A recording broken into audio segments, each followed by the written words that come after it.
Friends, இதுக்கப்புறம் ஒரு GPS module, GSM module, ஒரு மைக்ரோ கண்ட்ரோலர் தனியா வாங்கி ஒன்னா இன்டகிரேட் பண்ற அவசியமே கிடையாது ஃப்ரெண்ட்ஸ். என்ன சொல்ற?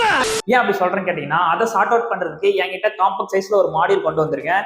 அதுதான் வந்து பாத்தீங்கன்னா இது ESP32S3 with EC200U 4G LTE modem.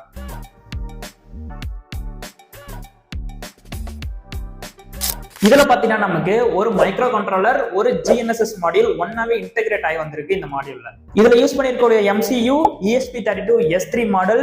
இதுதான் வந்து பாத்தீங்கன்னா அந்த மைக்ரோ கண்ட்ரோலர். இதுல வந்து பாத்தீங்கன்னா நமக்கு நிறைய GPIOs இருக்கு இல்லையா? சோ இது மூலியமா சென்சார், பெரிஃபரல்ஸ், நிறைய டிஸ்பிளேஸ்லாம் வந்து கனெக்ட் பண்ணிக்கலாம். இதுல யூஸ் பண்ணிருக்கக்கூடிய GNSS மாடியூல் வந்து பாத்தீங்கன்னா குவிக்டெலோடைய EC200U தான் ஃப்ரெண்ட்ஸ் யூஸ் பண்ணிருக்காங்க. இது வந்து பாத்தீங்கன்னா ஒரு 4G கனெக்டிவிட்டி மாடியூல். இது வந்து பாத்தீங்கன்னா high accuracy and fast response. So இதை டெஸ்ட் பண்ணியும் இந்த QTEL பத்தி எக்ஸ்பிளைன் பண்ணி தனியா ஒரு வீடியோவும் போட்டிருக்கேன்.